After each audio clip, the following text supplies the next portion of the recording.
Welcome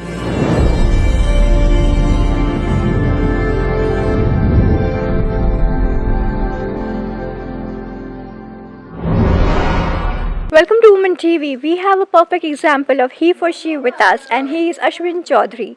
He is the founder of Bridge Bhumi Foundation and also has come up with Nari Shakti Ko Pranam Sanman. What exactly is the concept? Let's understand. Hi. Hello ma'am. आपने हाल ही में नारी शक्ति को प्रणाम शुरू किया है, तो क्या है ये कंसेप्ट?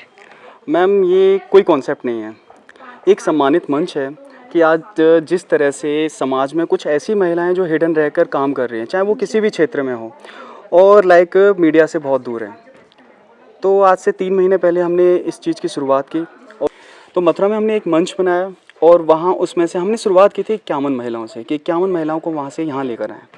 तो हमने जब उन महिलाओं को स्टेज पर उतारा तो बहुत लोगों ने हमारी इस जो पहल थी इसकी सराहना भी की, लोगों ने मोटिवेट भी किया कि हाँ ऐसा कुछ होना चाहिए। फिर वहाँ से एक शुरुआत हुई, हम हेमा जी से भी मिले, हमारे यहाँ की सांसद हैं, तो हमने उनसे कहा कि मैम हम आपको देख कर कि कम से कम एक महिला अगर स्टेज पर खड़ी होती है तो उसे देख के 10 महिलाएँ भी कुछ आगे बढ़ने के लिए सोचती हैं। तो आज ये है कि ब्रजभूमि स्वच्छता अभियान के नारी शक्ति को प्रणाम की श्रीमती हेमा मालिनी जी उसकी मेंटर हैं। हम उनसे सलाह लेते हैं, जगह जगह पर गाइडलाइंस भी उनसे मिलती रहती है। दूसरा ये है कि पिछले 3 महीनों में नारी शक्ति को प्रणाम हिंदुस्तान के 52 शहरों में पहुंचा है। 52 शहरों में अभी हमारे प्रोग्राम आई थिंक 8 या 9 शहरों में हुए हैं, लेकिन 52 शहरों में प्रोग्राम लग चुके हैं और इस तरह से हमें स्कोप आ रहा है। आज पुणे का प्रोग्राम हुआ 27 जून को, यहाँ कम से कम 3000 महिलाओं की हमें प्रोफाइल मिली थी, लेकिन उन सबका सिलेक्शन उसमें से 51 महिलाओं प्लस 15 स्पेशल अचीवमेंट्स में हम लोगों ने उनको रखा था। महिलाओं का सिलेक्शन बहुत ज़्यादा क्रिटिकल था, लेकिन बहुत से लोगों ने ये कहा कि आज पुणे की जो एक नारी शक्ति है वो इस मंच पर उपस्थित थी। जी बिल्कुल। एंड आपका लॉन्ग टर्म विजन क्या है? मैम विज़न के बारे में हमने सिर्फ एक ही चीज़ सोचते हैं कि एक ऐसा मंच बने जहाँ right women at the right place, उसको उसके कामों की वजह से जाना जाए। और जो आजकल चल रहा है, कुछ अवार्ड्स के बारे में भी कुछ चलता रहता है कि कुछ रजिस्ट्रेशन चार्जेस वगैरह हैं, ऐसा कुछ भी ना हो। मैं उन सभी से रिक्वेस्ट करता हूँ कि एक सम्मान किसी को देना है तो उसके कार्यों की वजह से दो, ना कि उसकी जान पहचान या किसी और वजह से।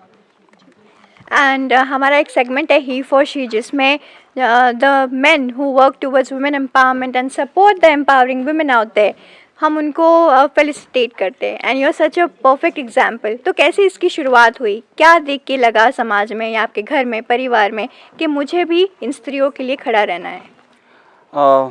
मैं तो ब्रजभूमि स्वच्छता अभियान चला रहा था, लेकिन नारी शक्ति को प्रणाम के पीछे मेरी वाइफ है, उसका नाम गौरा है।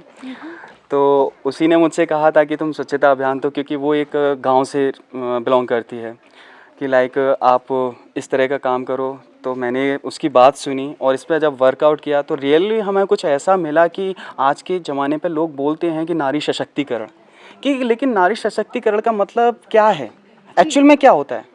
हम एक छोटा सा काम कर रहे हैं कि जो नारी पिछले कई सालों से समाज में रहते हुए भी उसकी कोई पहचान नहीं है, चाहे वो गौशाला का काम कर रही हो, बच्चों को फ्री पढ़ा रही हो, कुछ भी काम कर रही हो, तो हमने सिर्फ ये मंच उनके लिए कि कम से उनको थोड़ी पहचान मिले, लोग उनको जाने। तो सिर्फ ये प्रोजेक्ट जो है, कॉन्सेप्ट बोलें आप जो भी है, तो ये मेरी वाइफ का कॉन्सेप्ट है, मैं सिर्फ इस पर वर्कआउट कर रहा हूँ। थैंक्स टू हर।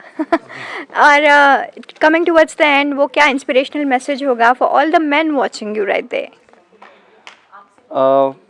जितने भी लोग अगर इस बात को इस मैसेज को देखेंगे तो सिर्फ मैं एक ही बात बोलना चाहता हूँ कि मैंने एक नारी से जन्म लिया है और नारी से बड़ा कोई नहीं, बस उसका सम्मान करना है, उसको आगे बढ़ाना है और जो हमारे पीछे हमारी नारी शक्ति ने जिनका आशीर्वाद है उनके संस्कारों को साथ लेकर चलना है। So that was Ashwin Chaudhary with us, who is the founder of Bridge Bhumi Foundation, and thanks to him, Nari Shakti ko pranam. Thank you.